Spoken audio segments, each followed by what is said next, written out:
Hello everyone. Today we will solve from question number 9 of exercise 3.2 class 7 वाउट में।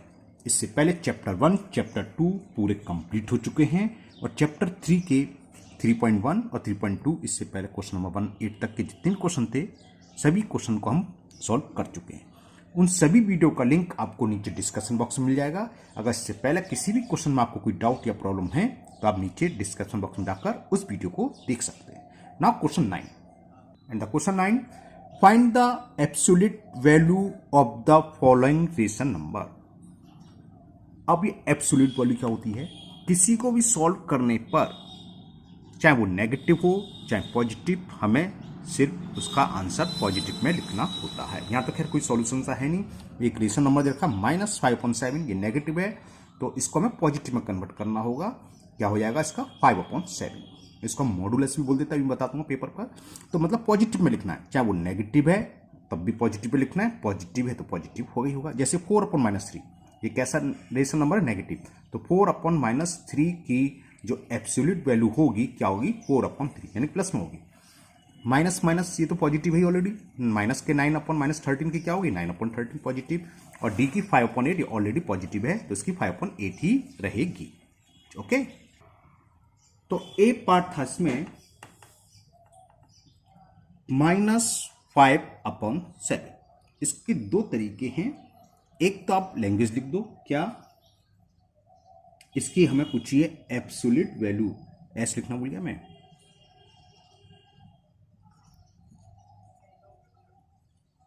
Value of -5/7 is equal, कुछ नहीं करना आपको, direct बस प्लस में लिख देना है, ये हो गया।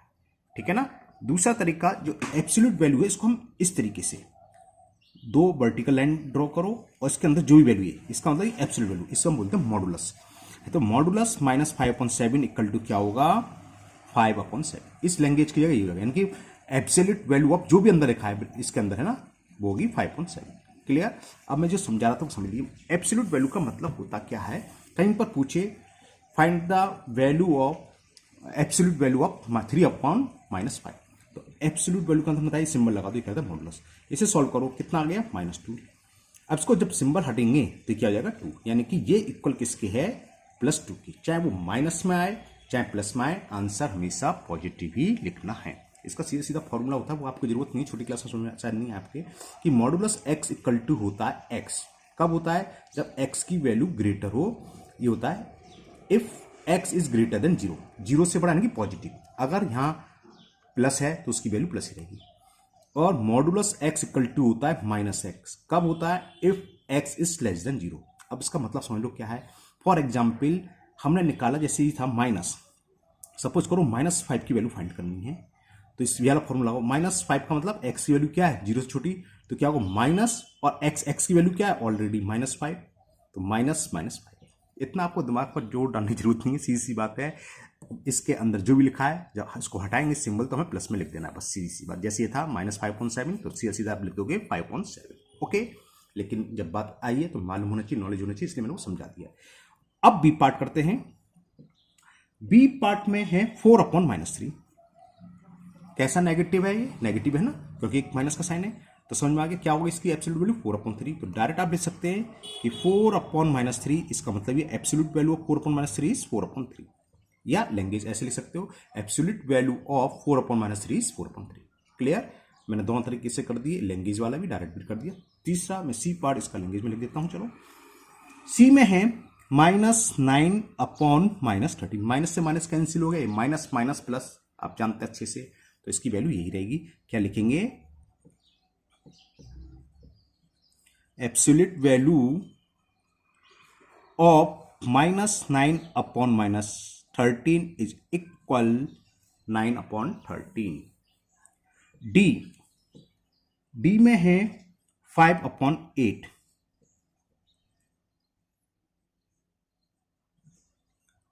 Absolute value of 5/8 is 5/8। Clear? ये इसका आंसर हो गया। आपका क्वेश्चन नंबर 9 हो गया। क्वेश्चन नंबर 10 मैं आपको रीड कर दे रहा हूं, ध्यान से सुन लीजिए। Insert 6 rational number between 1/2 and 5/8। हमें इन दो रेशनल नंबर के बीच में 6 रेशनल नंबर इंसर्ट करने हैं। अब ये क्वेश्चन काफी इंपॉर्टेंट हो जाता है, इस टाइप का एक क्वेश्चन जरूर आता है। अब इंपॉर्टेंट से मतलब नहीं कि आता इसलिए इंपॉर्टेंट इसलिए इस क्वेश्चन के करने के कई मेथड हैं। बच्चे बड़े कंफ्यूज हो जाते हैं, कुछ बच्चे तो कहते हैं अरे सर आपने गलत करा दिया है। ओके, ये भी बोल देते हैं, हम देखते हैं कमेंट्स। होता क्या है एक्चुअली, देखो एक छोटी सी बात है, हम कहें आपसे कि 1 और 10 के बीच में दो नंबर बताइए। हो सकता है आपने 2 3 बताया, आपके फ्रेंड ने 5 6 बताया, 1 और 10 के बीच में तो है ना, सही है दोनों के आंसर। हमने लिखे 8 9, ये भी सही है। किसी ने कुछ और लिखा, अब बुक में आंसर कुछ और है, तो इसका मतलब ये नहीं कि हमारे यार आपके गलत हो गए। हमारा आंसर सेटिस्फाई करना चाहिए। 1 और 10 के बीच में आपने 2 3 बताया, आपका आंसर सही है। मैंने सपोज करो 4 5 बताया, मेरा भी सही है। आपके फ्रेंड ने 7 8 बताया, वो भी सही है। किसी ने 1 9 लिखा, किसी ने 3 9 लिखा, वो भी सही है। सब सही है 1 और 10 के बीच में। इसी तरह यहाँ कई मेथड होते हैं, कई मेथड हैं, तो जिस भी मेथड से निकालोगे सबसे अलग अलग आंसर आएंगे। बुक में आंसर हो सकता ना मिले, है ना, तो इसका मतलब ये नहीं है कि आपका आंसर गलत है। हाँ, आपका जो वैल्यू है 1/2 से बड़ी और 5/8 से छोटी होनी चाहिए। इनमें से जो भी बड़ा होगा 8 बन जाए 2, ये बड़ा है, इससे बड़ी और इससे छोटी होनी चाहिए, कुछ भी हो तब तो आपका आंसर सही है। अगर इससे छोटी आ गई या इससे बड़ी आ गई तो आंसर गलत है ना। तो बस ये इतनी सी बात है। अब कई सारे मेथड होते हैं, मैं इस सवाल को 2 मेथड से बताऊंगा। पहले एक सिंपल मेथड जिसका शायद बुक में आंसर दे रखा हो। ज़्यादातर होता क्या है, जिस मेथड से करते हैं पहले बता रहा हूँ, और दूसरा बहुत ही सिंपल मेथड, जब आपको वो समझ में आ जाएगा तो आप फिर उसी मेथड से करेंगे। चलिए, पहला मेथड होता क्या है, सबसे पहले आप जो डिनोमिनेटर है 2 और 8 का एलसीएम ले लो। 2 8 का एलसीएम तो जानते हो, 8 इज द मल्टीपल ऑफ 2, तो एलसीएम इसका 8 ही आएगा। अगर 2 या 3 नंबर हो, सबसे बड़ा नंबर बाकी नंबरों का मल्टीपल हो अगर, तो वही एलसीएम आता है। वरना अगर ये बात याद ना रहे, पहली बात तो याद रहनी चाहिए, तो आप जानते हैं एलसीएम लेना इस तरीके से ले सकते हैं। तो 2 2 जा 4 2 जा 8 आ गया, ठीक है ना। अब हमें कितने रेशनल नंबर इंसर्ट करने हैं इन दोनों के बीच में? 6। तो जो एलसीएम आया है उसमें आप 6 से बड़ा नंबर, वो कोई भी नंबर ले लो, 7 हो, 8 हो, 9 हो, 10 हो, वो आपकी चॉइस है। मैंने 6 से बड़ा जस्ट 7 ले लिया, इसका मल्टीपल कर दो 56। ये एक रफ काम है, शो कर देता अच्छी बात है, नहीं कर देता तब भी कोई प्रॉब्लम नहीं है। हम क्या करेंगे ये बात समझ आएगी, दोबारा समझ लो। सबसे पहले हमने क्या करा, 2 और 8 का एलसीएम लिया 8, क्लियर, ये आ गया एलसीएम। अब कितने रेशनल नंबर फाइंड करने थे? 6 से बड़ा नंबर कोई भी हो, वो 7 8 9 10, बहुत से लोग 10 से मल्टीपल कर, ठीक है, क्योंकि 10 में कुछ सोचना नहीं है, आगे 0 ला दोगे, वो भी सही है, सब सही है ना। तो हमने 7 से मल्टीपल कर दिया 56। ऐसा मैंने इसलिए करा, ज़्यादातर बुक में ऐसे ही करते हैं, तो आंसर बुक के मिलने के चांसेस, बुक के आंसर मिले या ना मिले उससे आपको डरने की जरूरत नहीं है। अभी मैं दूसरा मेथड बताऊंगा, बहुत सिंपल है, उसी से आप लोग करोगे जब समझ में आ जाएगा। तो पहले देख लो कितना आ गया 56। अब हमें क्या करना है, 1/2 को, इसके डिनोमिनेटर को हमें 56 में कन्वर्ट करना है। कैसे कन्वर्ट करेंगे? न्यूमिनेटर और डिनोमिनेटर दोनों में हम सेम नंबर से मल्टीपल करते हैं। वो नंबर क्या होगा? 2 का डिवाइड आप 56 में कर दीजिए। 2 का डिवाइड 56 में करा तो 28 आया, है ना, 28 टाइम्स क्या, तो 28 का न्यूमिनेटर में और 28 का डिनोमिनेटर में मल्टीपल कर दो, तो ये आ गया 28/56। तो फर्स्ट रेशनल नंबर 1/2 इक्वल आ गया 28/56।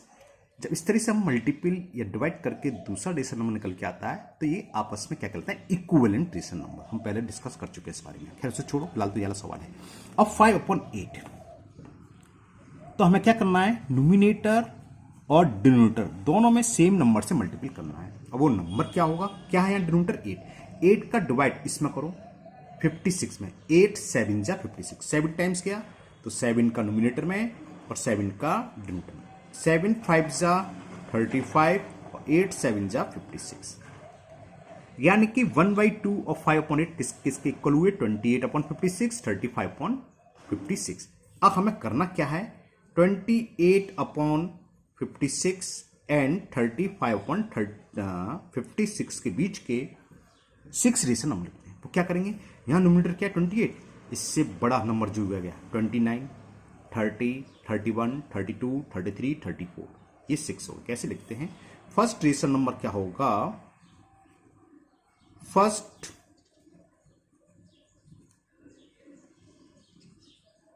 Rational number between 1/2 and 5/8 is equal 28 के बाद क्या है? 29, 29/36। पहला रेशनल नंबर ये होगा। अगर ये कैंसिल हो रहे हो तो इनको कैंसिल करना चाहिए, यहां ये कैंसिल नहीं हो रहे। सेकंड रेशनल नंबर क्या निकला था? इसकी स्टैंडर्ड फॉर्म लिखनी चाहिए, है ना। Second rational number between 1/2 and 5/8, 29 के बाद क्या आएगा? 30, तो 30/36, और ये कैंसिल हो रहा है 6 से, 6 5 जा 6 6 जा, तो ये 5/6 हो गया। क्लियर? थर्ड रेशनल नंबर मैं इसको लिख लेता हूं, बेकार टाइम वेस्ट हो रहा है ना।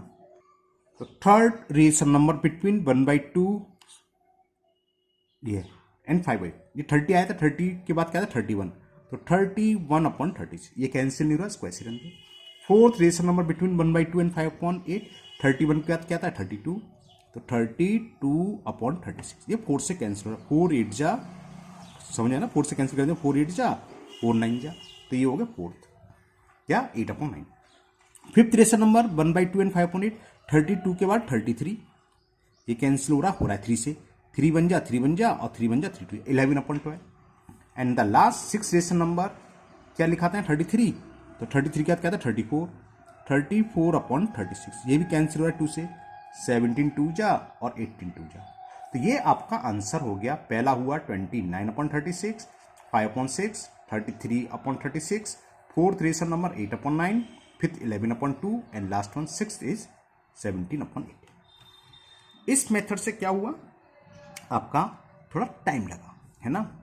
अब मैं एक आपको बहुत ही इजी मेथड, हो सकता है आपने इससे पहले ये मेथड कभी सुना ना हो, तो इसका मतलब नहीं कि मेथड गलत है ना, ये आईसीएसई बोर्ड में पढ़ाया जाता है, क्योंकि हम कमेंट्स पढ़ते हैं बहुत से बच्चे कहते हैं सर ने तो गलत पढ़ाया, तो ये नहीं है कि हम जो पढ़ा रहे हैं गलत है ना। हो सकता है वो आपने पढ़ाई ना हो, आपके किसी टीचर ने पढ़ाई ना हो। चलिए करते हैं दूसरा मेथड, बहुत ईजी मेथड है, बताते हैं क्या है वो। क्वेश्चन था हमारा, बहुत इजी मेथड बताने वाला हूं मैं, 1/2 एंड 5/8, इनके बीच में हमें 6 रेशनल नंबर लिखने हैं। Insert 6 rational number between 1/2 and 5/8। तो देखो क्या हो, बहुत सिंपल, बहुत ही easy. First rational number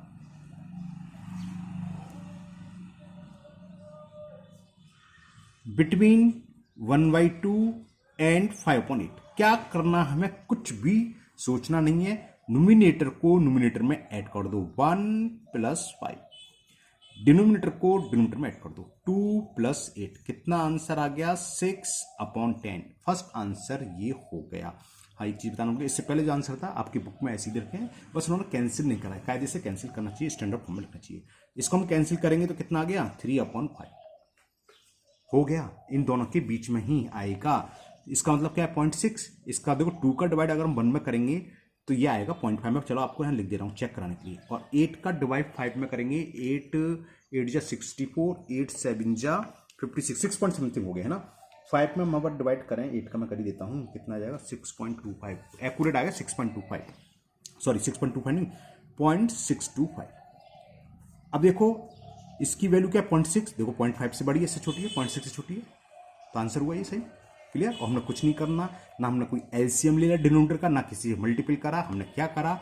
numerator को न्यूमिनेटर में ऐड कर दिया, डिनोमिनेटर को डिनोमिनेटर में। तो ये नंबर आ गया आपका 3/5। ओके, अब हम सेकंड रेशनल नंबर निकालेंगे।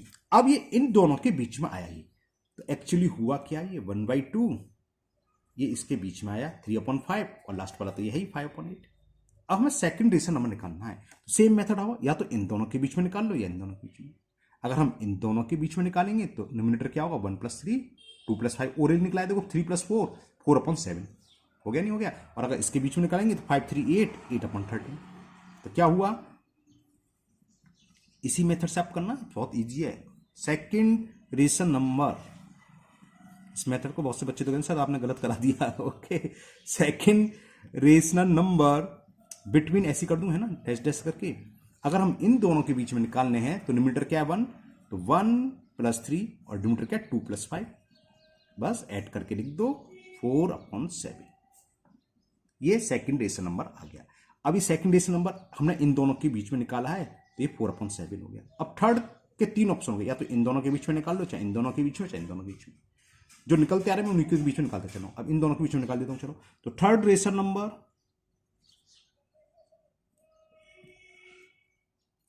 ऐसी कर दूं डाइजेस्ट बिटवीन, तो क्या होगा अगर हम इन दोनों के बीच में निकालेंगे, जो निकला है वो ले लो और जो पहला वाला है उसका न्यूमरेटर को इसमें पट कर दो।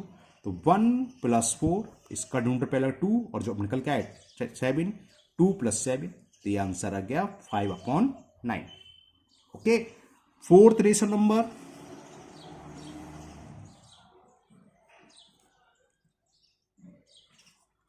बिटवीन, अब पहले का न्यूमरेटर क्या है इसमें 1 और जो निकल गया इसका 5, तो 1 + 5, डिनोमिनेटर फर्स्ट का 2 और जो फाइंड करा हमने इससे पहला 9, तो 2 + 9, तो कितना हो गया 6/11। 6 निकालने था, फिफ्थ निकाल दो इसी तरह। फिफ्थ रेशनल नंबर वही डाइजेस्ट कर दे रहा हूं, 1/2 तो रह गया, पहला तो ही था 1/2 है ना।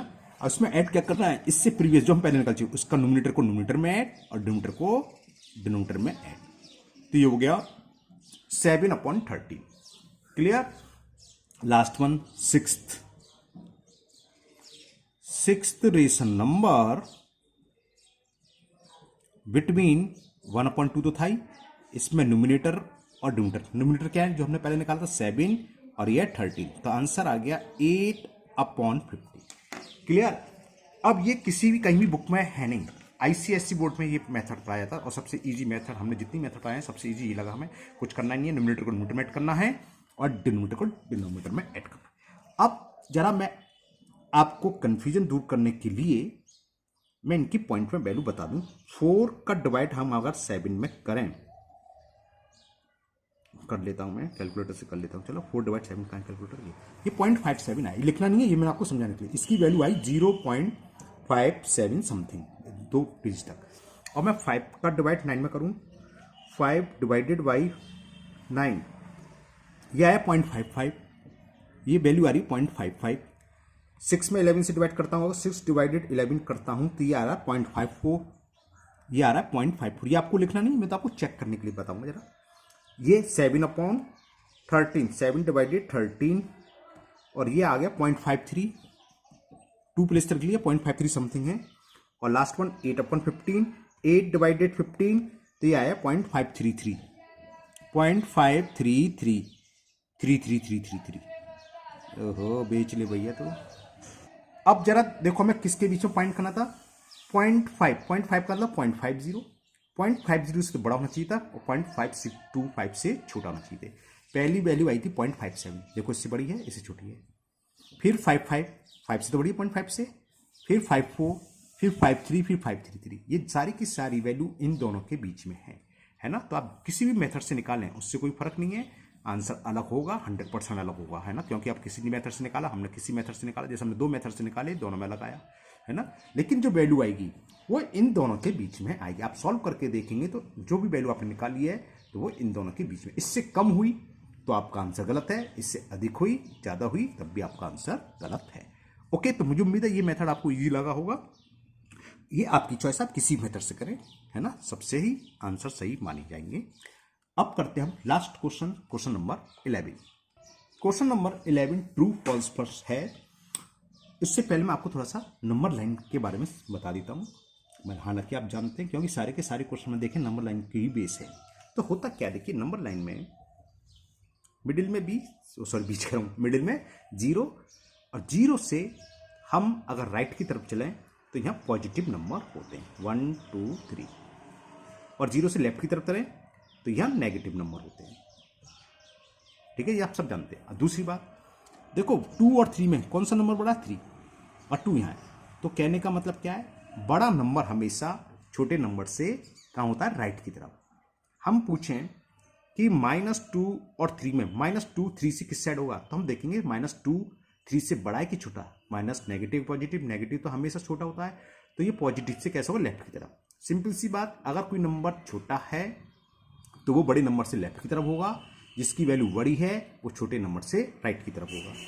और नेगेटिव हमेशा जीरो और पॉजिटिव से छोटा होता है, जानते हैं। तो नेगेटिव हमेशा पॉजिटिव से लेफ्ट की तरफ होगा, इसका रिवर्स पॉजिटिव हमेशा क्या होगा, नेगेटिव से राइट हैंड की तरफ होगा। और दो बात बताएं कि बड़ा नंबर जिसकी वैल्यू बड़ी है वो छोटे से राइट होगी, जिसकी वैल्यू छोटी है वो बड़े से लेफ्ट होगी। दोनों नेगेटिव है, दोनों पॉजिटिव है, तो वैल्यू देखेंगे वही कि दोनों वैल्यू कैसी है, जो वैल्यू बड़ी है वो राइट होगी, ठीक है ना, जो छोटी है वो लेफ्ट में होगी। जैसे हम कहें कि 1 और 4 में 4 बड़ा है तो 4 1 से राइट की तरफ होगा, और इसका रिवर्स कि 1 4 से लेफ्ट की तरफ, लेफ्ट की तरफ है, लेफ्ट हैंड साइड की तरफ। इसी बेस पर है ट्रू फॉल्स। चलिए करते हैं ए पार्ट। कितने कवाड़े वाला बेचना है ना, निकल जान दो भाई। तो ए पार्ट ये कह रहा है ration number 17/5 lie to the left of 0। Left में कौन सा नंबर पड़ता है, छोटा। 0 से 17/5 क्या बड़ा है, इसकी मतलब क्या होगी 3 पॉइंट समथिंग, 0 से बड़ा है, तो ये लेफ्ट में नहीं पड़ेगा, कहां पड़ेगा, राइट में। जैसे अगर हम नंबर लाइन की बात करें, 0 ही रहा और इसकी वैल्यू हो गई 3.4 करीब यहां पड़ेगा। तो 0 से ये नंबर किस साइड में है, लेफ्ट में, राइट में, राइट हैंड में, और यहां कह रहा है स्टेटमेंट में कि लेफ्ट में है। तो दिस स्टेटमेंट इज फॉल्स। भुगता आपके पास है, पढ़ लिया मैंने, बोल दिया। क्वेश्चन दोबारा सुन लो। Rational number 17/5 lie to the left, मतलब नंबर लाइन में इस साइड पड़ेगा। 0 से इस साइड होता है, नहीं, क्या होता है, इस साइड होता है, राइट। तो ये हो गया false. B part, ration number -7/5 lie to the left of 0। ये सही है कि -7/5 0 से लेफ्ट हैंड की तरफ ही होगा। अगर हम नंबर लाइन ड्रॉ करें तो बीच में 0 नेगेटिव इधर ही होते हैं और लेफ्ट की तरफ ही है। दिस स्टेटमेंट इज ट्रू कि -7/5 0 से क्या है, छोटा है, लेस देन है ना। और जो नंबर छोटा होता है वो बड़े से लेफ्ट हैंड की तरफ पड़ता है, और यही कह रहा है कि lie to the left of 0, इसलिए ये स्टेटमेंट आपका ट्रू हो गया, B part. Now C part, ration number -17/5 lie to the right of 0। Right में कौन सा नंबर पड़ता है, 0 से, जो 0 से बड़ा हो, और माइनस है, ये नेगेटिव तो हमेशा 0 छोटा होता है, तो ये राइट की जगह 0 से क्या होगा, लेफ्ट की तरफ पड़ेगा, जबकि यहां कह रहा है राइट। तो दिस स्टेटमेंट इज फॉल्स। बात समझ में आ गई कि -17/5 0 से राइट हैंड पर पड़ेगा, ये स्टेटमेंट है। जबकि -17/5 हम देखेंगे 0 से बड़ा है कि छोटा। Negative is always less than 0, हमें मालूम है माइनस हमेशा 0 से छोटा होता है। जब ये छोटा है तो 0 से कहाँ पड़ेगा, छोटे नंबर हमेशा बड़े से लेफ्ट हैंड की तरफ, जबकि राइट का है, इसलिए ये फॉल्स है। D part, ration number -17/5 and 7/-5 lie on the opposite sides of 0। 0 के अपोजिट साइड्स कौन से पड़ते हैं, जब एक पॉजिटिव हो और एक नेगेटिव हो। यहां पर क्या है, बोथ नेगेटिव हैं। जब दोनों सेम हो, पॉजिटिव चाहे दोनों नेगेटिव, तो वो 0 के सेम साइड हों, चाहे वो लेफ्ट हैंड साइड हो चाहे राइट हैंड साइड। तो ये दोनों कभी भी अपोजिट साइड्स में हो ही नहीं सकते। 0 से, 0 की बात चलिए, 0 तो ये है, यहाँ पॉजिटिव नंबर होता है, यहाँ नेगेटिव, ये दोनों नंबर यहाँ कहीं आएंगे, तो क्या हुआ, लेफ्ट में पड़ेंगे। लेकिन इसमें लेफ्ट और राइट से नहीं है, ये पूछा है कि 0 के अपोजिट डायरेक्शन में, यानी कि एक लेफ्ट में है तो एक राइट में, जो कि फॉल्स है। तो this statement is false. Now last E part, rational number same दे रखे हैं, -17/5 एंड 17, अच्छा 7 था, 17/-5, ये दोनों क्या सेम हो गए। चाहे नेगेटिव ऊपर लिखें चाहे नेगेटिव नीचे लगाए, उससे कोई मतलब नहीं, दोनों की वैल्यू क्या है, -17/5। अब जरा पढ़ने क्या कह रहा है, lie on the opposite sides on the 0। तो ये तो फॉल्स हो गया, एक ही नंबर है भैया, एक ही जगह होगा, चाहे वो लेफ्ट में हो चाहे राइट में हो। वैसे कहाँ पड़ेगा, ये नेगेटिव है तो 0 से लेफ्ट में, एक ही पॉइंट है, एक ही नंबर है ना, तो 0 के अपोजिट साइड हो नहीं सकते। चलो एक भी ना होते तब भी हमने ऊपर बताया, दोनों नेगेटिव हैं, यानी कि दोनों का साइन सेम है, तो 0 के एक ही साइड पड़ेंगे, चाहे वो लेफ्ट में पड़े चाहे राइट में। वैसे ये नंबर एक ही है, कहाँ पड़ेगा, नेगेटिव है तो 0 से लेफ्ट। और ये कह रहा था कि अपोजिट साइड्स होंगे 0 के, एक नंबर 0 से लेफ्ट और एक नंबर 0 से राइट, जो कि किसी भी कीमत पर नहीं होगा। तो this statement is also false. तो सभी फॉल्स हुए, फॉल्स फॉल्स नहीं, सेकंड ट्रू है, बाकी सभी फॉल्स। इसी के साथ आपकी ये एक्सरसाइज कंप्लीट हुई 3.2। मुझे उम्मीद है आपको ये समझ भी आ गई होगी अच्छे से। अगर आप फिर भी अगर किसी क्वेश्चन में कोई डाउट है तो आप कमेंट बॉक्स में कमेंट करें, मैं उसको दूर करने की पूरी कोशिश करूंगा। अगर पहली बार आप चैनल पर आए हैं तो चैनल को सब्सक्राइब करना ना भूलें, साथ ही साथ बेल आइकन जरूर प्रेस करें, जिससे आगे जो भी वीडियो अपलोड होगी उसका नोटिफिकेशन आपको मिल जाएगा और वो वीडियो आपकी मिस नहीं होगी। इस वीडियो को अपने दोस्तों को भी शेयर करें, जिससे वो भी इसका फायदा उठा सकें। फिर मिलते हैं नेक्स्ट वीडियो में। Thank you, have a nice day.